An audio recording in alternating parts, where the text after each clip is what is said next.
Olá, boa noite. Está no ar o Agora com Lacombe, o meu programa semanal aqui na Rede TV. A cada semana um formato diferente e hoje o formato é o Arena.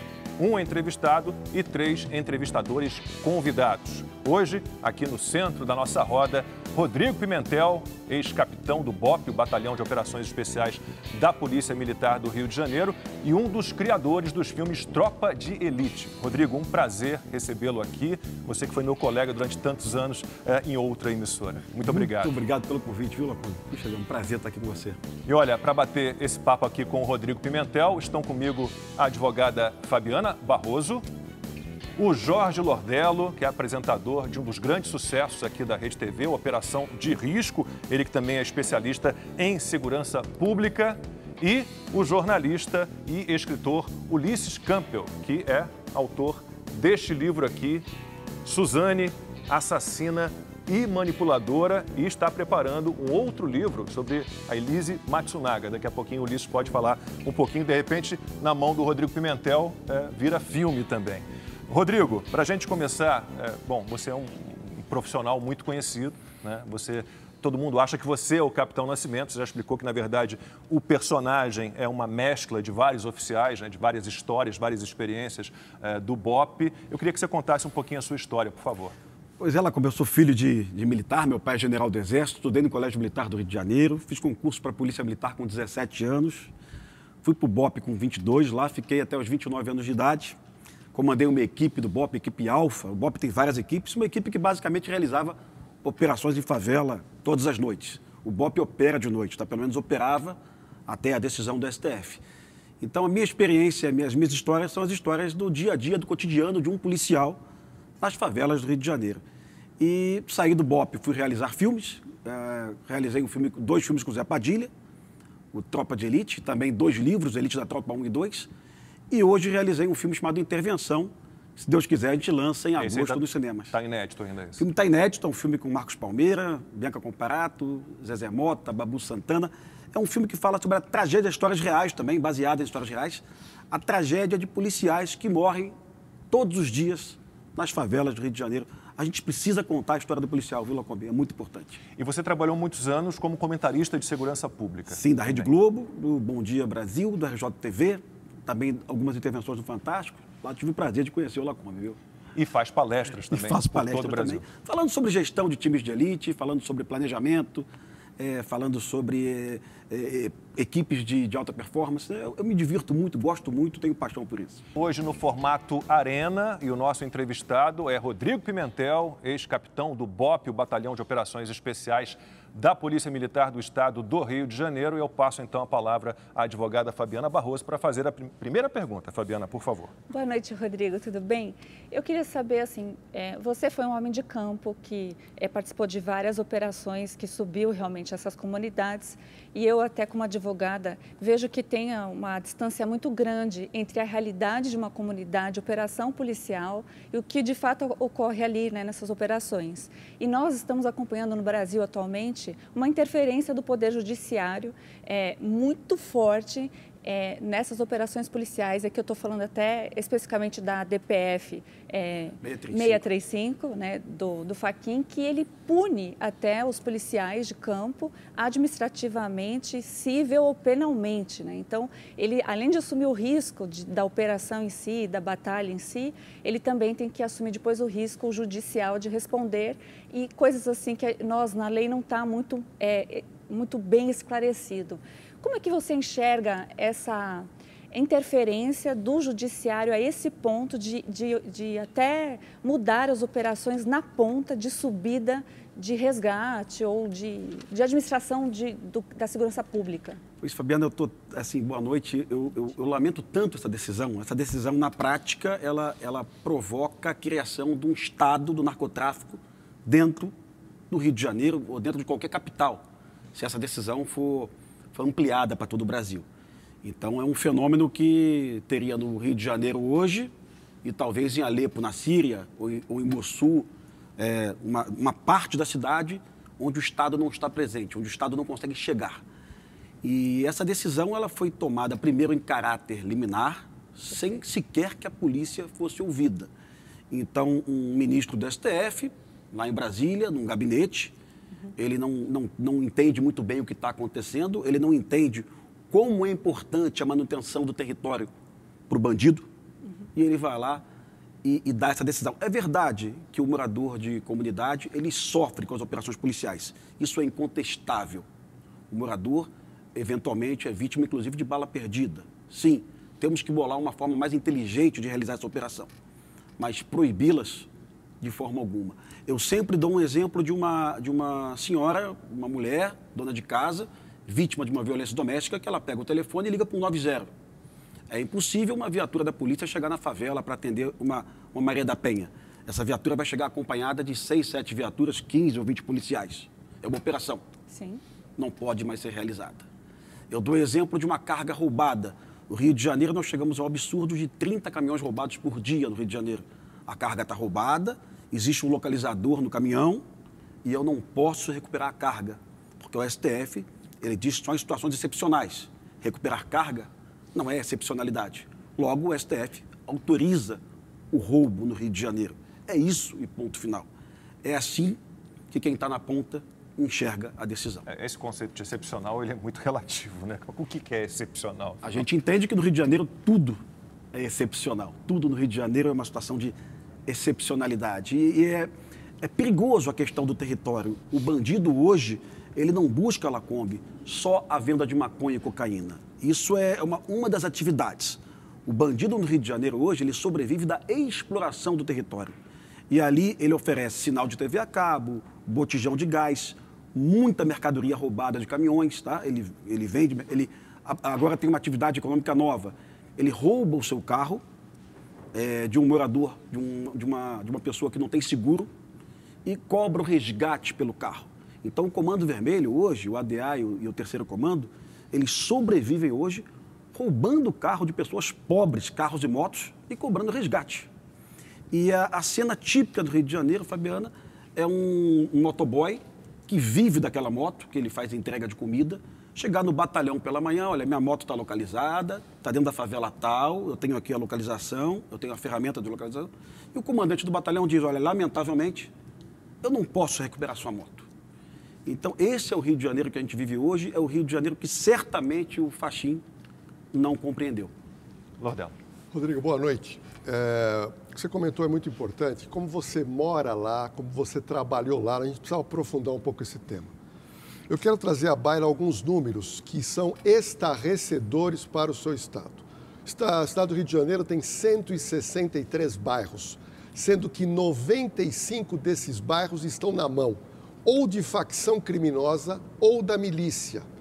A milícia hoje, ela tem um território maior que das facções criminosas, atingindo 2 milhões e 100 habitantes dessas áreas tomadas pela milícia e as facções, que são 3 no Rio, as principais, 1,5 milhão de pessoas vivendo nessa localidade. Então, veja bem, nós caminhamos hoje de 96 bairros, daqui a pouco nós vamos ter 163 bairros no Rio, dominados ou pela milícia ou pela facção.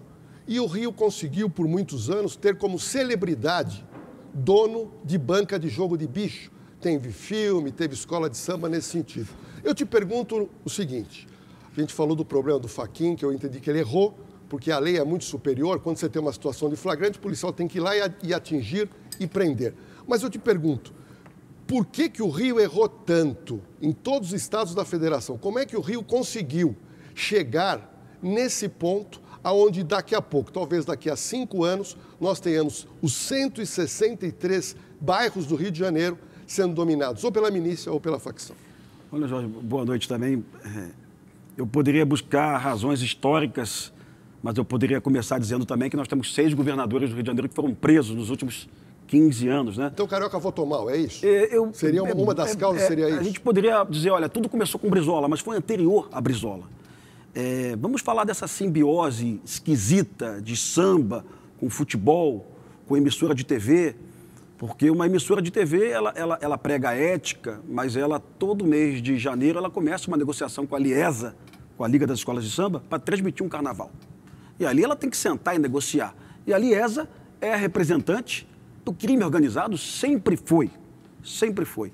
Há alguns anos eu fui num simpósio de polícia em Washington e um policial do FBI disse, olha, a máfia russa vai comprar times de futebol, Chelsea e tantos outros times, para que a máfia russa possa se aproximar da sociedade e da imprensa e da mídia e do poder. E um colega estava comigo, olha, mas no Rio de Janeiro isso já foi feito há 30 anos. A máfia que mata no Rio de Janeiro, o jogo do bicho, que paga campanhas políticas, o jogo do bicho, que disputa território, essa máfia já se aproximou de uma atividade cultural importantíssima que é o carnaval.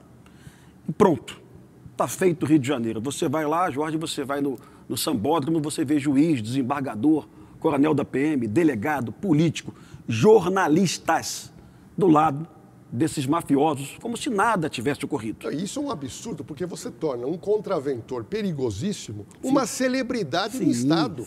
E no Rio se criou, você tem o bandido famoso, você tem o contraventor famoso que circula no meio das celebridades. E você disse uma coisa que eu iria dizer, vota mal. Porque quando você tem governadores presos, e a tristeza que eu tenho de uma cidade tão linda, e volto a repetir, o problema só se avoluma e logo, logo, todos os bairros no Rio vão ter um domínio dessas facções. E a gente custa fazer um meia-culpa, né? Recentemente, 2 bons documentários foram lançados sobre o jogo do bicho no Rio de Janeiro, em 2 emissoras. Um documentário de uma emissora fazia o meia-culpa, mostrava lá jornalistas do lado desses mafiosos, né? Interagindo, numa situação de muita simpatia mesmo. Outro documentário disse, olha, o jogo do bicho fez relações com a política, com os militares, com a polícia, mas o documentário esqueceu de lembrar, olha, mas fez relação com a imprensa também. Então, quem mata, quem disputa território, tem que ser preso. É assim em qualquer lugar do mundo. A gente não pode tolerar que bicheiros, por máquinas de caça-níqueis, que disputam, estejam soltos. Essa é a grande verdade. Então, o Rio de Janeiro, ele vai muito mal e você falou em 163 bairros, Jorge. Sim. Daqui a pouco vai sobrar Copacabana, Ipanema, Barra da Tijuca e só. E Jardim Botânico. O resto vai estar assim, tudo... uma parte desses bairros também ocupada, né? Exato, porque já tem favelas ocupadas. E é bom que eu faça um esclarecimento, Lacombe, sobre milícia. Em 2007, Lacombe, nós lançamos o Tropa de Elite e a Rede Globo lançava uma novela chamada Duas Caras, do Antônio Fagundes. Ele era um miliciano, Fabiana. Mas ele era um miliciano do bem, ele abraçava todo mundo, não andava armado, ajudava todo mundo. E foi essa a impressão que os brasileiros receberam da milícia durante anos, da maior emissora de TV do Brasil. Mas quando que virou essa chave? Porque a milícia no Rio, até um tempo, ela era vista como algo até interessante e importante para combater a facção. Depois virou a chave. Jorge, eu sempre encarei a milícia como uma ameaça igual ao tráfico, eventualmente pior. Porque o tráfico do Rio de Janeiro, a princípio, não se aliou ao poder político, não elegeu deputados estaduais, tampouco vereadores. E a milícia conseguiu. A milícia conseguiu colocar 11 representantes na Assembleia Legislativa do Rio de Janeiro e vários na Câmara Municipal. O Comando Vermelho nunca fez isso. Então, lá no início, eu já tinha a ideia de que uma força armada que colocava lá sua ditadura no território, expulsava o traficante, mas obrigava você a comprar o bujão de gás dela, ela estava errada. E, lamentavelmente, de novo, a mídia do Rio de Janeiro, na capa do maior jornal de circulação do Rio de Janeiro, que era o Extra, tinha uma matéria assim, vantagens e desvantagens da milícia. Não tem vantagem nenhuma, pô. Só tem desvantagens, sabe? Não existe vantagem nenhuma. O prefeito do Rio de Janeiro, em algum momento, chamou as milícias de Autodefesas Unidas do Rio de Janeiro. Aí, quando você ia na delegacia de repressão à milícia, Fabiana, o inquérito policial que tinha lá era a milícia matando o morador que se nega a comprar o botijão de gás que a milícia fornecia, porque era R$10 mais caro. É evidente que uma organização como essa não pode ser boa.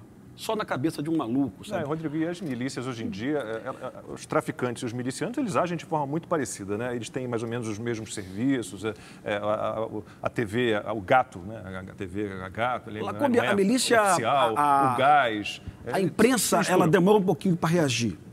Eu trabalhei lá, eu tenho um carinho danado, mas eu sou crítico também. Pela primeira vez, os jornais começaram a chamar a milícia como narcomilícias, né? Começaram a tratar de narcomilícias. Vendem drogas também.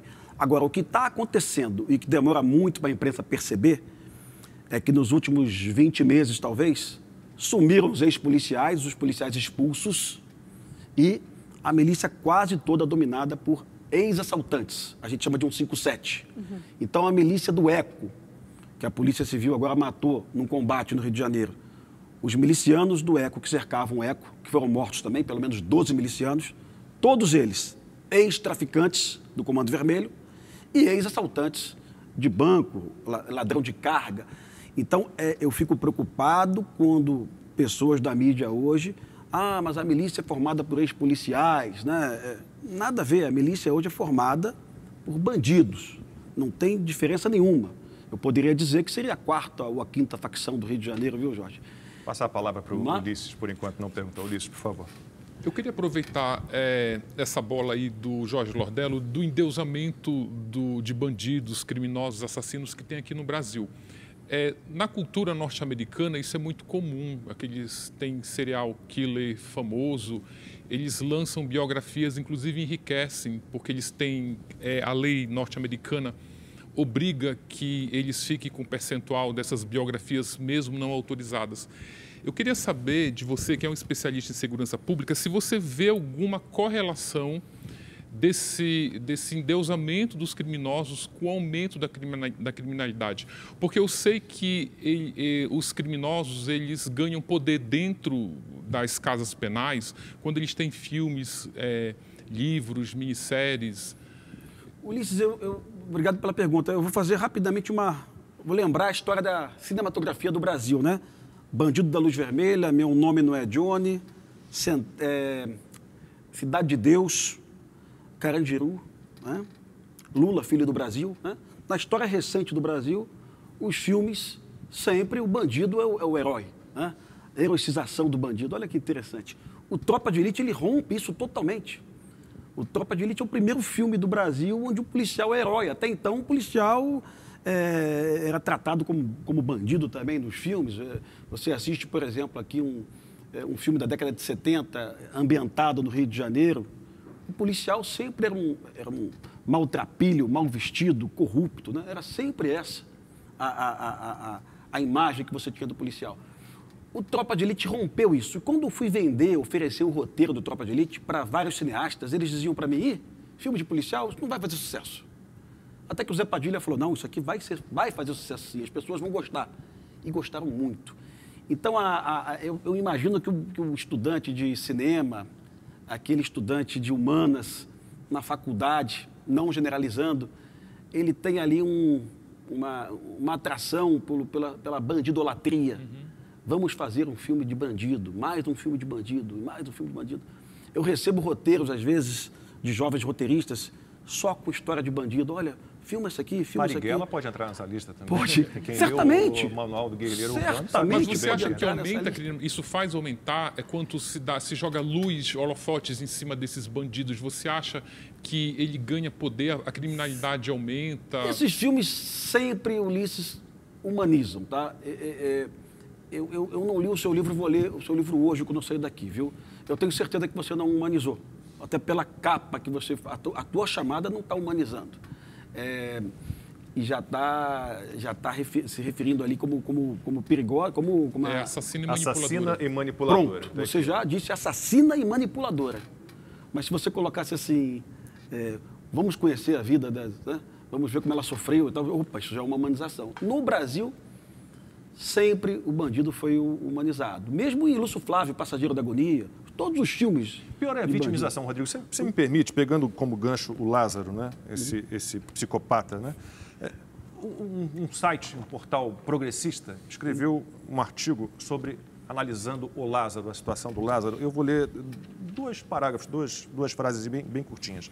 No fundo, Lázaro é apenas mais um miserável cheio de chagas psicológicas e que cansou de mendigar sua condição de gente.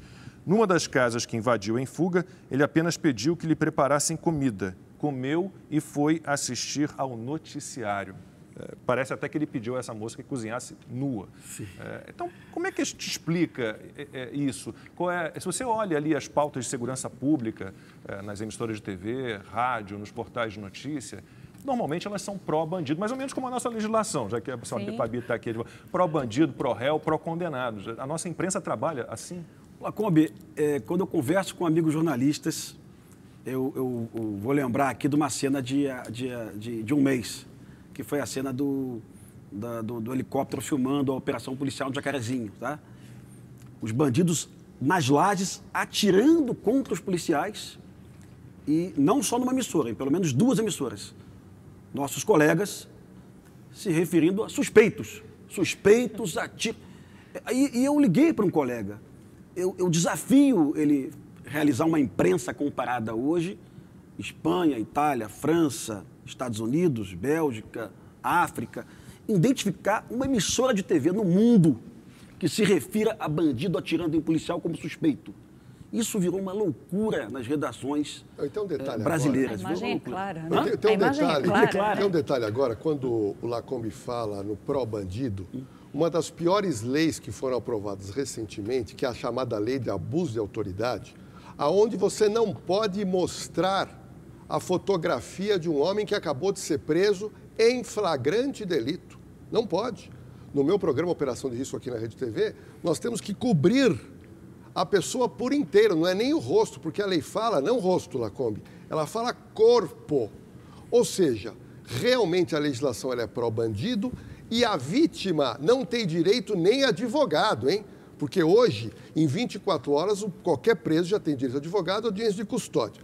Mas eu queria retomar o que o Ulisses comentou sobre essa questão da glamorização e voltar nessa coisa da facção. Eu quero trazer um número aqui que pouca gente conhece, Lacombe. No Brasil, nós temos catalogados 83 facções criminosas no Brasil. Facções de pequeno, médio e grande porte. E quando você tem regiões tomadas pelo crime, e aí que eu quero pegar o gancho do Ulisses Campbell, você tem aquela criança vendo barracas de drogas sendo vendidas ao ar livre, esse cara que vende com uma corrente de ouro, com um carro, com uma moto. E esse garoto hoje, no Brasil, 5, 6, 7, 8, 9 anos, eles brincam de traficantes. Eles fazem com madeira revólveres, pistolas e simulam o tráfico dentro daquele local. Então eu te pergunto, se nós temos hoje 83 facções, o Rio de Janeiro, que é o pior estado no sentido de você ter os bairros tomados por eles, qual que é a solução? Olha, Você enxerga alguma solução? Assim, o Rio de Janeiro hoje, eu só vejo uma solução. O Rio de Janeiro, que é a recuperação do território, tá? Isso já foi tentado no Rio de Janeiro, através das UPPs, mas em algum momento o governo do Estado percebeu que tinha uma moeda ali para eleição valiosa e começou a expandir as UPPs sem que nós tivéssemos logística para isso. Então nós abrimos UPPs sem efetivo, sem viatura, sem colete, sem quartel.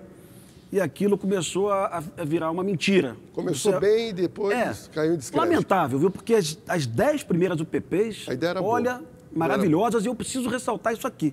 O BOP chegava, Fabiana, Ulisses, e levantava a bandeira nacional, tocava o hino, os moradores abraçavam os policiais do BOP, vocês nos libertaram. Então aquela ideia de que morador não gosta da polícia, ela é absolutamente mentirosa. O morador gosta do policial, desde que o policial não faça arbitrariedade, violência, que vá da sua casa, mas o morador normalmente ele gosta do policial. Isso a imprensa não diz com muita frequência.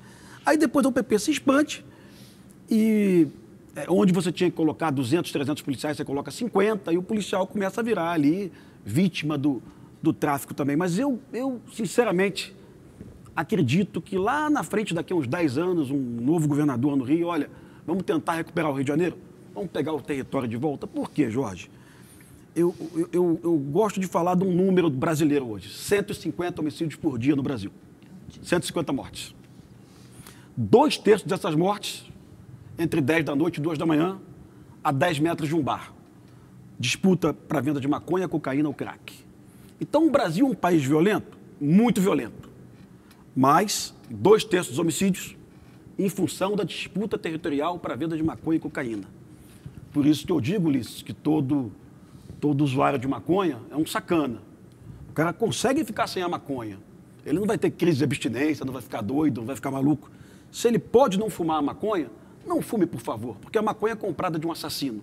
Você defende a legalização da maconha? Eu sou pró-legalização. Ao mesmo tempo que eu sou pró-legalização, Ulisses, eu tenho convicção de que o usuário de maconha é uma pessoa insensível, tá? Eu até uso um palavrão de vez em quando, mas é um sacana, porque eu fui numa universidade, exibiu Tropa de Elite, e o aluno Lacombe levantou a mão e falou assim, ó, depois que eu vi teu filme, eu parei de fumar maconha. Pô, tu precisou assistir um filme para entender que a maconha é vendida por um assassino? Rodrigo, desculpa, se você olha o que aconteceu no Uruguai, com os índices de criminalidade aumentando muito com a legalização, se você olha o que está acontecendo na Califórnia, você continua defendendo a legalização? Olha, Lacombe, eu não defendo, quando alguém da esquerda vem conversar comigo, a pessoa diz assim, se legalizar a maconha, a violência vai cair. Eu digo, não vai cair. No Uruguai aumentou 66%. Porque o bandido ele quer sempre território para alguma coisa. Ele quer o território para roubar carro, ele quer o território para vender carga roubada. Mas, Rodrigo, quando você legaliza a maconha, você põe imposto nela, a maconha fica cara e o traficante vai vender mais. Sim. Esse é o problema da legalização. Você cria um concorrente. Você cria um concorrente, porque o rico pode ir lá comprar a maconha legalizada, mas a maioria, ele vai falar, não, a maconha com imposto e nota fiscal, ela vai custar R$30 um cigarro, mas eu compro na boca por 5. Sim. Eu acho que não, aliás, não vai adiantar em nada. Aliás, é o que está acontecendo com o cigarro no Brasil hoje, tá? Essas 83 facções que você falou aí, 82 vendem cigarros do Paraguai. Então, todo brasileiro que fuma um cigarro paraguaio hoje, ele não quer comprar... Faz muito mal para a saúde. Todo brasileiro que fuma um cigarro paraguaio, que não quer comprar um cigarro da Souza Cruz, que quer comprar um cigarro por R$3, todo brasileiro está ajudando o roubo no interior. Agora, esses Rodrigo, roubos praticados aí, desculpa esse novo cangaço, sim, né? As facções do novo cangaço vendem cigarros paraguaios. Então você pode também hoje acabar com a venda de cigarro, né? Mas por gentileza. Quando você estava no BOPE, você era contra a legalização da maconha. Depois que você saiu, você mudou de opinião. Sim. Eu queria saber qual foi por uma questão, Ulisses e Lacombe, questão libertária mesmo, tá? Assim, eu não consigo associar isso a uma mudança do crime no Brasil. O Brasil já é violento pela disputa de território, os traficantes vão continuar disputando território, vão buscar outros produtos a serem vendidos, cigarro, carro, moto roubada, bujão de gás, sinal de TV a cabo, o que for. Mas a questão sempre é o território e não as drogas. Eu tenho um carinho muito grande, Lacombe, pela Ilona, que é uma especialista em segurança pública, né? Ilona Zappo. E ela escreveu na Folha de São Paulo na semana passada. Precisamos buscar uma nova forma de combater o tráfico. Eu concordo com ela, mas ela devia ter dito. Devemos buscar uma nova forma de combater o crime. Porque a polícia invade favela no Rio de Janeiro não só para pegar maconha e cocaína. Ela invade favela para recuperar o caminhão roubado, para recuperar a moto roubada, para buscar um cativeiro, né? Para prender um homicida. Então, assim, eu tenho medo que pessoas associem as operações sempre ao combate às drogas, e não é verdade. Já para botar a Fabiana de mulher para mulher, tenho certeza que a Fabiana não concorda com nada que a Ilona Zappo defende. Absolutamente, eu realmente não concordo. Mas o que eu queria deixar até, assim, aproveitar a sua experiência como policial de campo e tentar mostrar para os brasileiros a realidade, né, do que se passa, porque existe uma tendência agora, não sei se é muito recente, de demonização dos policiais, né, importando isso do mercado norte-americano, infelizmente. E a gente sabe a gente acabou de dizer aqui de uma lei que o STF, ele disse, né, ele validou, então, que se pode punir o policial que for subir ao morro. Já tem policiais punidos já, tá? Então. Já temos delegados respondendo. É boa essa realidade para mostrar o que, de fato, os policiais passam, né? A falta de preparo, a falta, depois, de assistência jurídica, a gente sabe que é real. A gente sabe também que essa glamorização nunca vai para o lado ou da vítima ou do policial. E o que você retratou aqui, que o cidadão, ele gosta do policial, obviamente, se o policial é um bom policial, ele faz o seu bom trabalho, ele vai ser bem recebido. Eu li essas notícias para falar de coisas assim atuais em relação a esse Lázaro. Ele teve, sim, ele conseguiu com que os moradores das cidades que estão se sentindo ameaçados por o comportamento hostil dessa pessoa, que teve um laudo de um profissional da área, foi ignorado, né? Isso também o policial deve ficar bem chateado, porque já puniu, já prendeu, já fez tudo o que era necessário e foi colocado às ruas pelo sistema judiciário.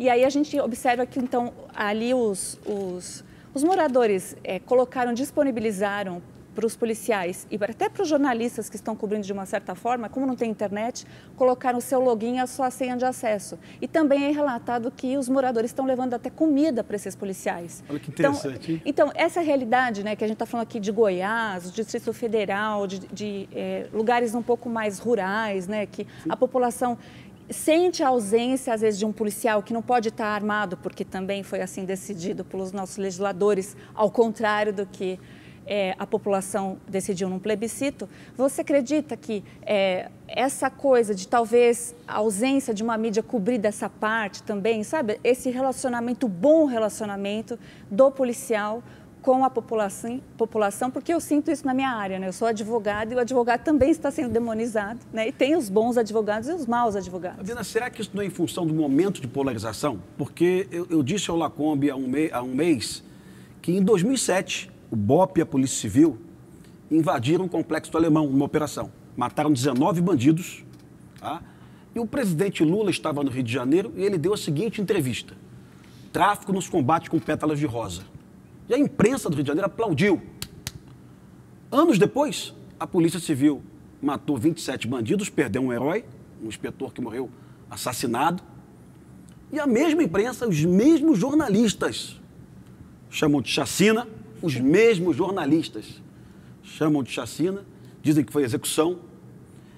Então, assim, será que isso não tem a ver com o momento da polarização? Porque lá na época das UPPs, emissoras de televisão do Rio de Janeiro, não só a Globo, várias emissoras, faziam uma boa chegada da polícia na favela, mostravam o morador interagindo com o policial e, pouco a pouco, isso foi acabando. E hoje está em zero hoje. Hoje o policial realmente virou o vilão. O policial é o vilão. Mas isso é interessante, porque o Congresso Nacional foi renovado. E a maior renovação foi em cima da pauta de segurança pública, justamente com essa promessa de que o policial é o bom, que vai te ajudar. Então, policiais, pessoas ligadas aos militares também foram eleitos justamente por isso, porque uma das prioridades da população, do cidadão de bem do Brasil é a sua proteção individual, porque como a gente não pode ter porte de arma e etc., né? Mas, Juliana, só um detalhe. Fabiana. Fabiana, só um detalhe.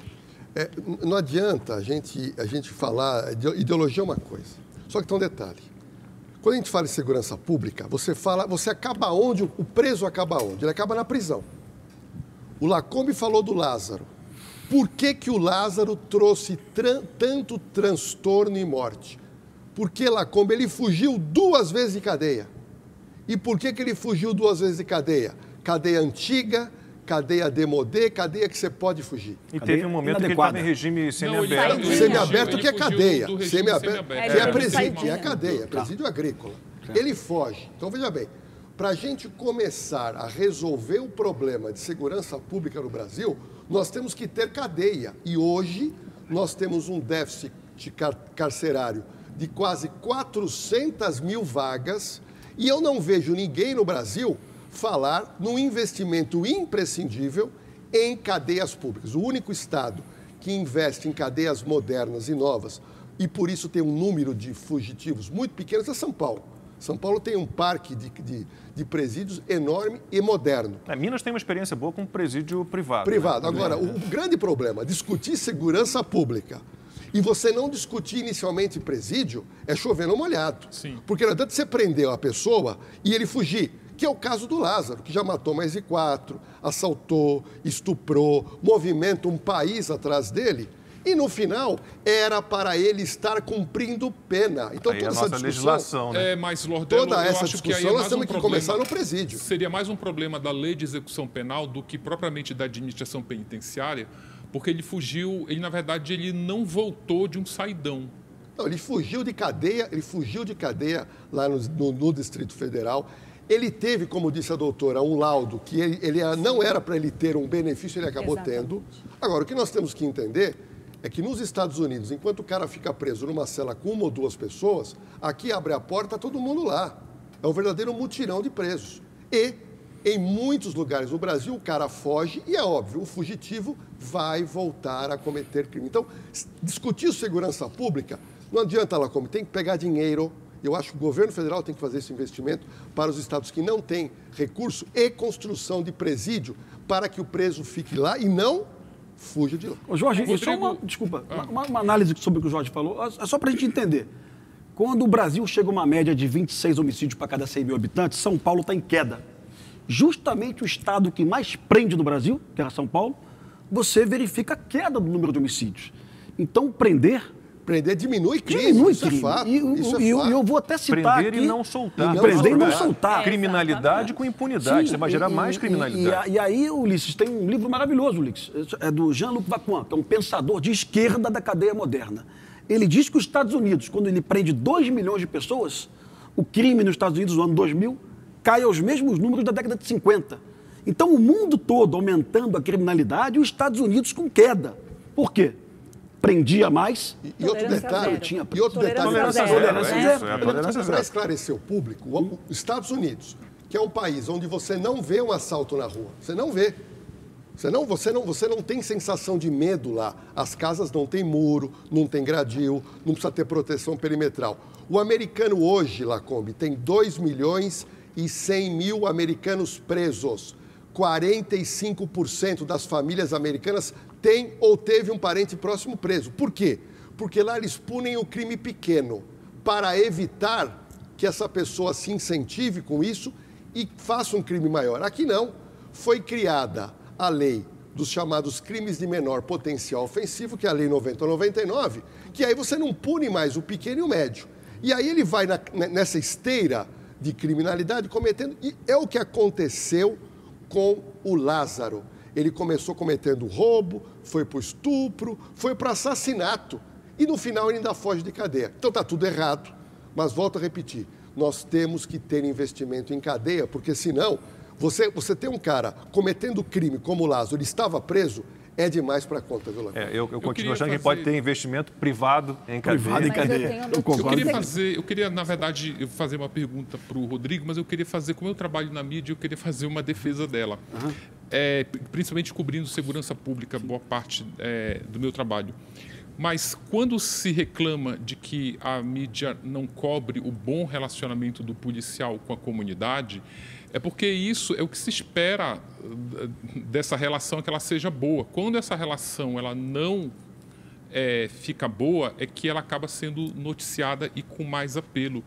Inclusive, é a mesma questão quando é uma leitura mais ou menos parecida, quando se diz assim, esse preso ele está tendo direito à saidinha porque ele tem bom comportamento. Mas o que se espera do preso, o mínimo que se espera de uma pessoa que está privada de liberdade porque ela cometeu um crime, é que ela tenha bom comportamento dentro da cadeia. Mas eu queria aproveitar o... Mas aí... Mas, Ulisses, você é a favor de saidinha? Premiação você é a favor de saidinha? Pelo amor de Deus. Eu te confesso que eu não tenho uma opinião formada.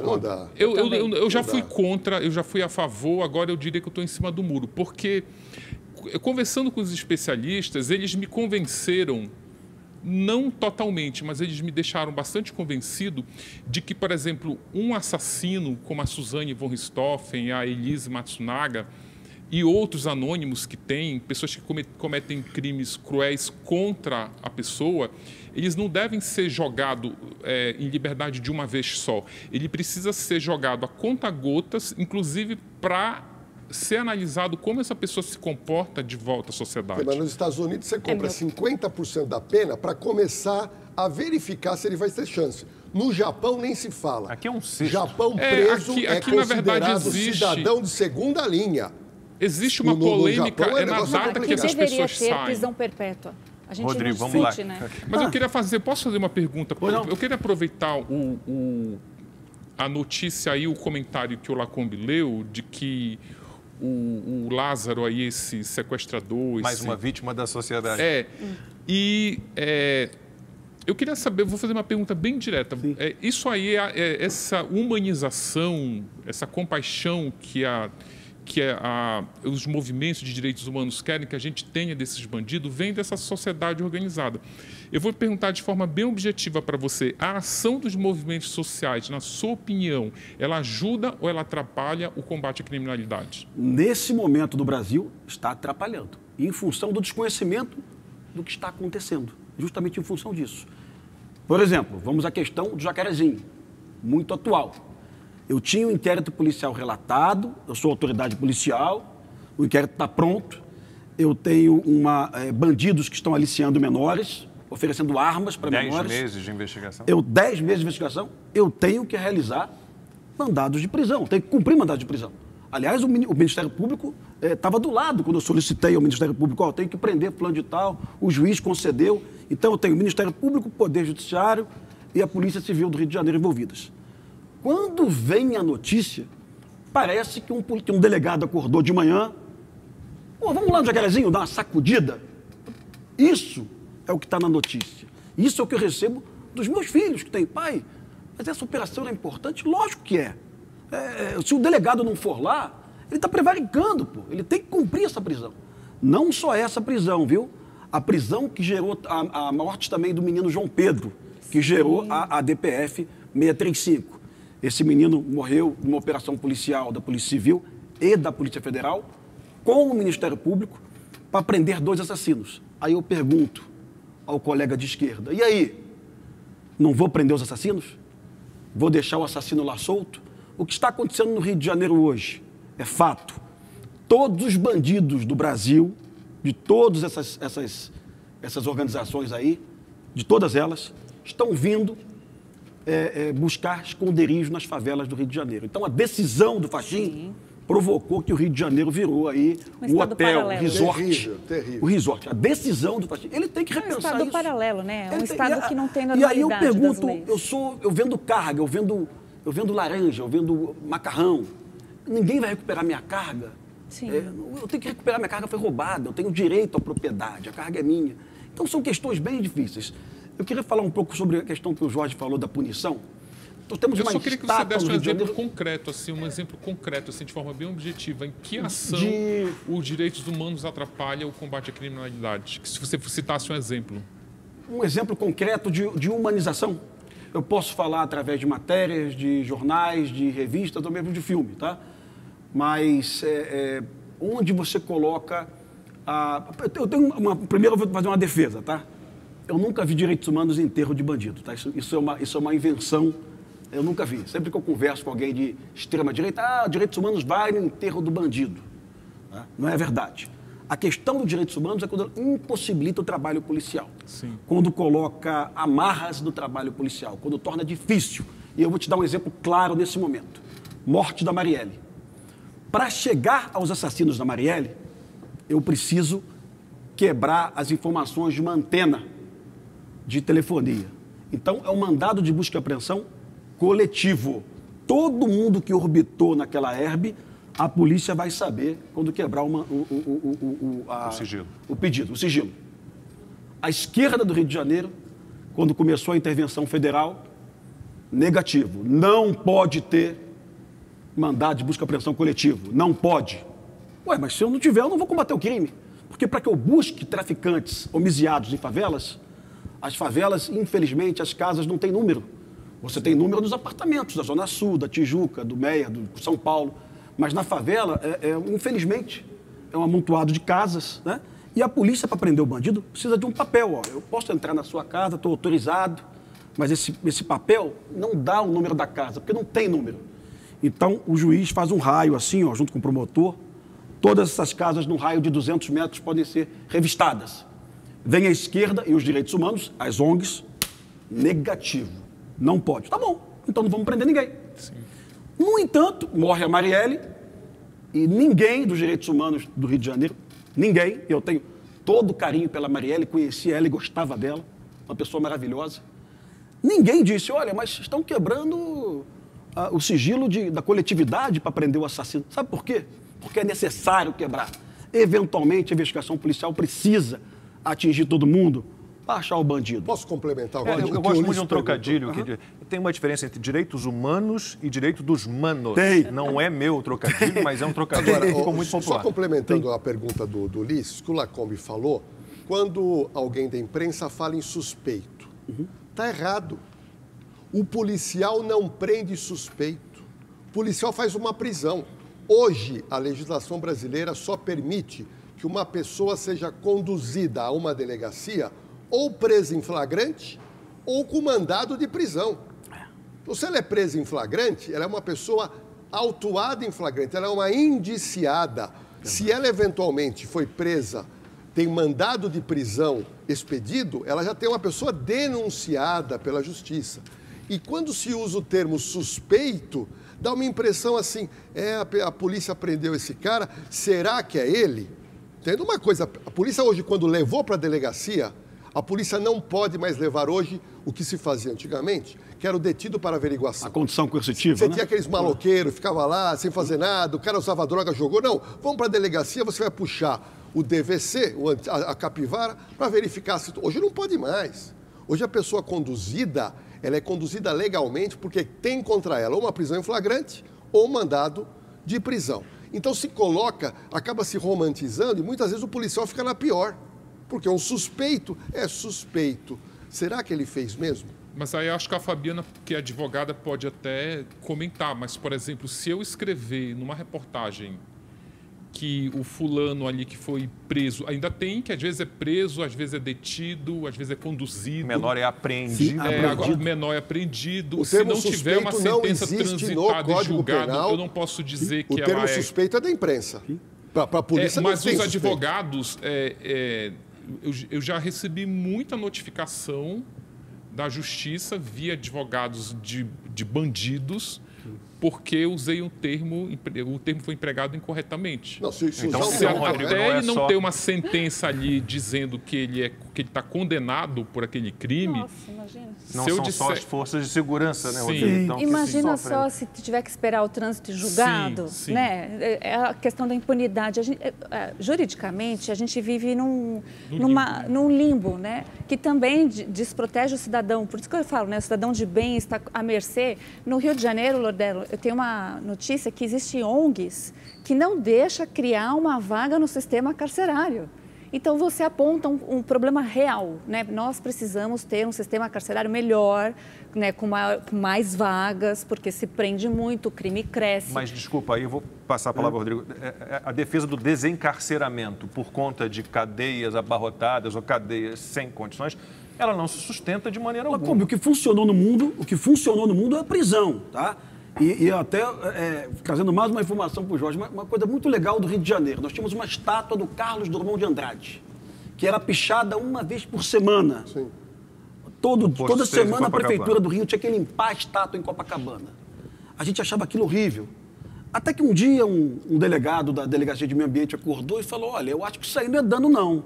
Eu acho que isso é um crime ambiental. Aí a pena é mais conversou com o promotor, conversou com o juiz. E o casal que pichou a estátua, um casal de paulistas, foi preso, foi para Bangu, na grade, atrás ali, ó. Ficou ali 90 dias preso, 120 dias preso. A estátua nunca mais foi pichada. Perfeita discussão. Nunca mais a estátua foi pichada. Punir funciona. Então, mas é a disparidade que nós temos de uma legislação que protege uma árvore ficar de pé, né? Estou colocando de uma forma assim, para os populares entenderem, né? Protege uma árvore ficar de pé e não vai dar o mesmo tipo de pena ou tratamento para alguém que é insubstituível, que é uma vida de uma pessoa. Sim. Então, né, quando eu já falei isso em programas até de rádio e fui taxada como extrema-direita, meu Deus do céu. Né, eu só disse o óbvio, que uma árvore você planta novamente, ela vai crescer. E a vida daquela pessoa, quando é atingida, vocês policiais, vocês sabem bastante disso, quando estão em campo.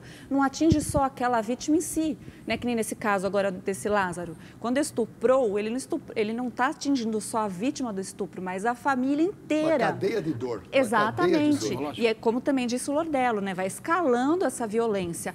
Quando a gente faz isso com uma árvore, necessariamente, um crime ambiental, que é inafiançável. Olha as disparidades da legislação brasileira. Então, uma das correções, né, que a gente tenta buscar são esses ajustes para a realidade do Brasil e também ajustar aqui a lei de execuções penais. Então, veja quantas frentes estão, né, nessa luta contra a criminalidade. Porque a imprensa, de um modo geral, defende muito a inteligência, trabalho de inteligência. Mas, peraí, o trabalho ostensivo de policiamento, de investigação, ele começa na inteligência. Então, você não pode abrir mão de nada nessa... Lacombe, quando eu vejo um colega falando isso da mídia, é trabalho inteligente, mas tudo bem, eu tenho a informação. Eu tenho que ir lá prender o bandido. E o bandido está num bunker com 80 fuzis. Então vai ter um combate. É evidente que vai ter um combate.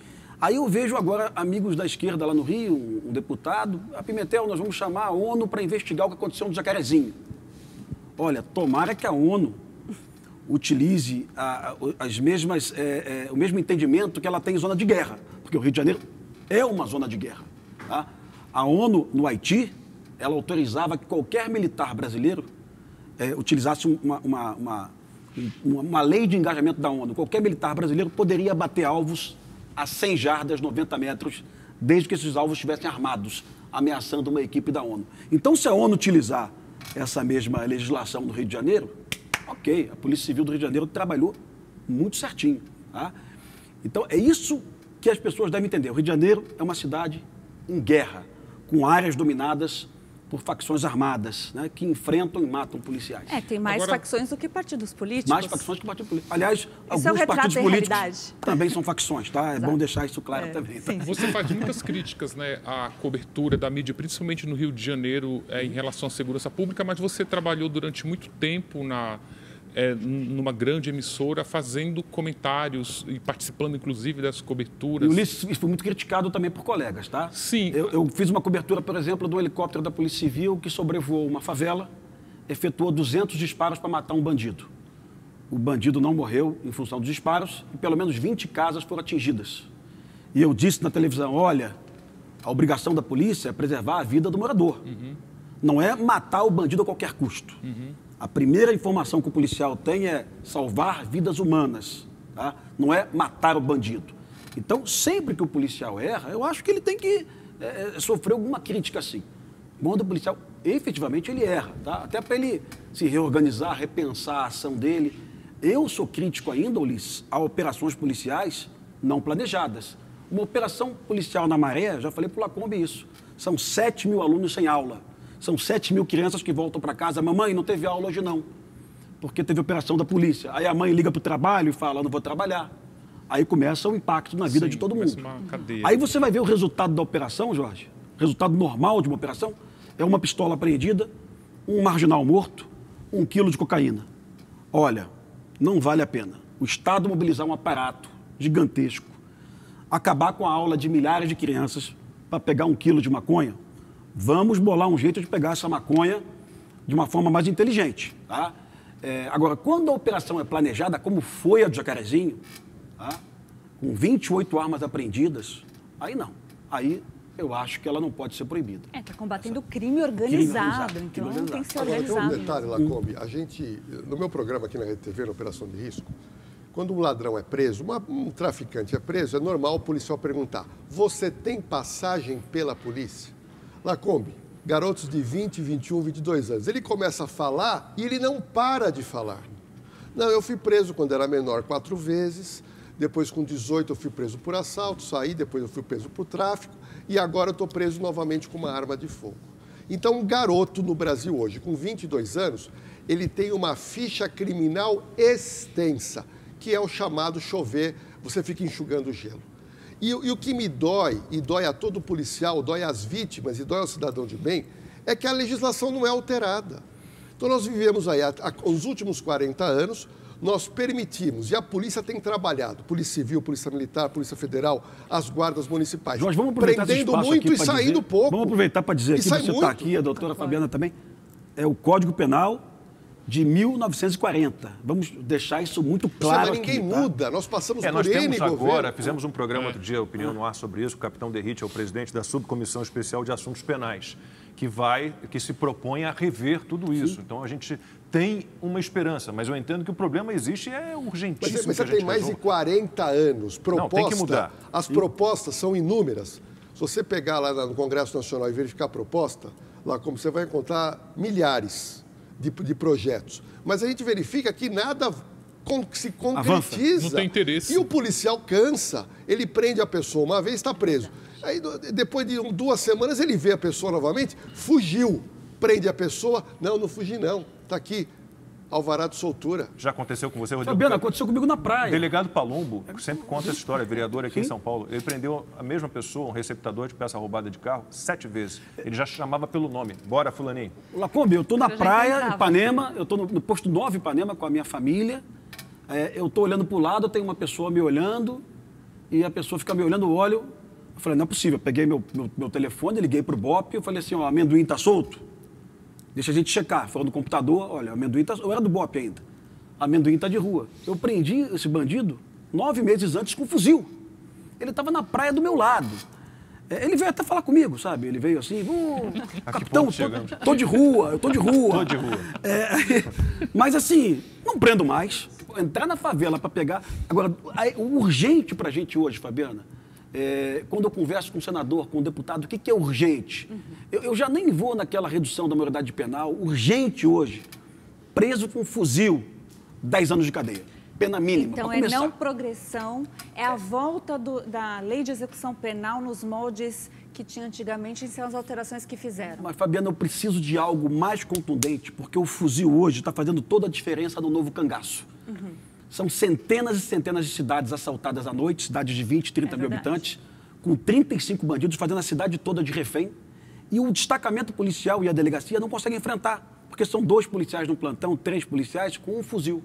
Chegam 35 bandidos com fuzil. Essa é a dinâmica, né, doutor? Na Bahia, Tocantins, Goiás, Mato Grosso. Santa Catarina. Esse a gente chama de novo cangaço. Sim. Aí, quando você prende o bandido do novo cangaço, normalmente eles têm mais de 30 anos de idade. Não tem menor executando o novo cangaço, porque precisa de frieza, tranquilidade. O menor atrapalha essa ação. Então, o novo cangaço hoje, eu preciso de uma ferramenta para prender esse bandido e ele não sair mais. E a gente não tem essa ferramenta ainda no Brasil. Então, o senador que está nos ouvindo, olha, legislação específica para aumentar a pena de quem está portando fuzil. O tiro de fuzil sempre mata o policial. Quando alguém atira com fuzil, o colete do policial, ele só segura o fuzil se tiver uma placa, mas é uma placa pequenininha. Então, quem atira contra um policial usando fuzil, sempre quer o resultado morte desse policial. Baseado nisso, é diferente você atirar no policial. Eu acho que quem atira com pistola tem que ser preso também.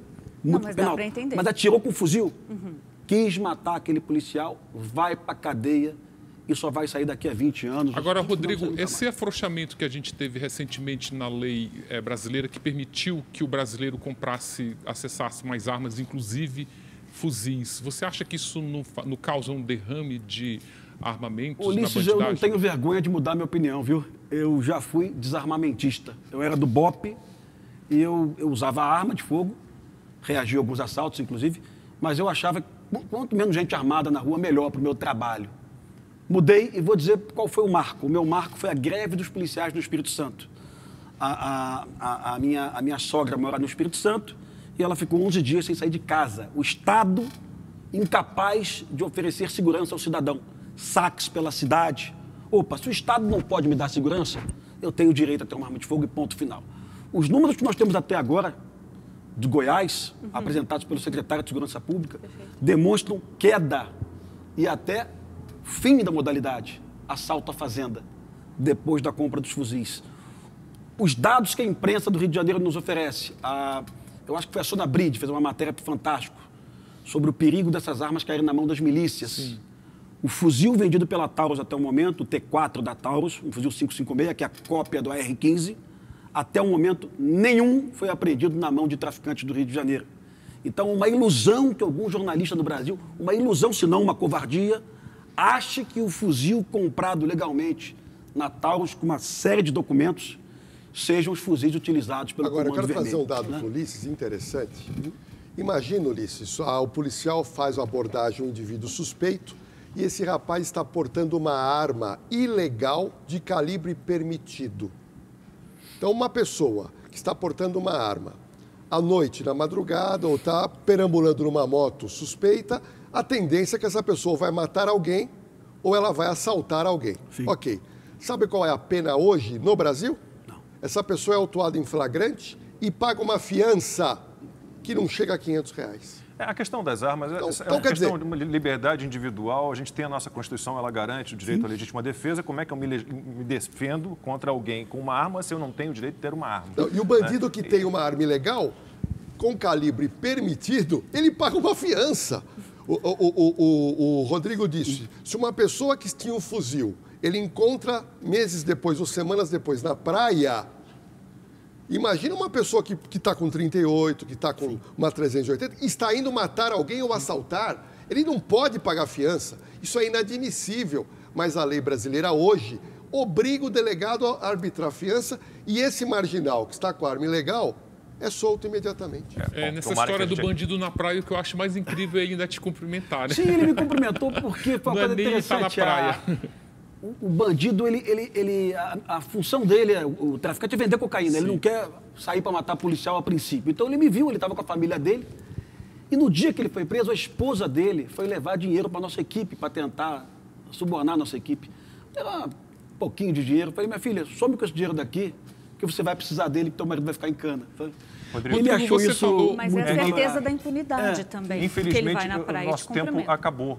Sim, então, para a gente encerrar rapidamente, o que você pode dizer para a gente, para que a gente tenha menos criminalidade no Brasil? E aí entra a questão das polícias, né? O policiamento ostensivo, investigativo, a inteligência, a questão judicial, a nossa legislação, a questão penitenciária. Como é que você pode resumir isso para a gente encerrar o programa? Olha, vamos lá. Então, é longo, viu? Então, não dá para apresentar 25 propostas, emendas e pedidos no Poder Legislativo hoje, no Senado e na Câmara dos Deputados. Vamos escolher alguma coisa específica, emergencial para o momento, que é a questão do fuzil, da questão do pânico, do terror, das noites vividas, oferecidas pelo Novo Cangaço, no interior do Brasil. Questão do fuzil, prioritariamente. Questão dos presídios, muito bem lembrada pelo Dr. Jorge aqui, muito bem lembrada. Questão da educação também, viu, Lacombe? Pô, mas você só pensa em repressão? Não. Eu penso em educação, sim, e a escola integral no Rio de Janeiro hoje era absolutamente necessário que aqueles garotos não estivessem perambulando pelas favelas. Você não sabe o que é chegar numa favela num dia de verão, férias escolares, vários garotos ali orbitando do lado dos traficantes. Aí você pergunta, vai para tua casa? Aí ele diz assim, olha, mas nem Pica-Pau passa na televisão, porque o desenho animado sumiu da televisão, né, Lacombe? Então não tinha nem opção de ficar em casa. Não tem anunciante. Então, nem isso. Olha como o legislador foi maluco. Crianças. Ele tirou o desenho animado e o menino não quer assistir culinária, então ele vai para a rua. Então, vamos transformar aí com educação, com polícia e com cadeia. Né? Tá. Rodrigo Pimentel, muitíssimo obrigado pela sua participação. Um prazer reencontrar você. Tudo de bom. Até uma próxima. Próximo filme, Intervenção, viu? Quando é que sai? No cinema. Agosto e setembro. Muito obrigado. Ulisses, obrigado. Fabiana, Lordelo, muitíssimo obrigado. Agora com Lacombe volta na semana que vem, quinta-feira, 11h30 da noite. Até lá.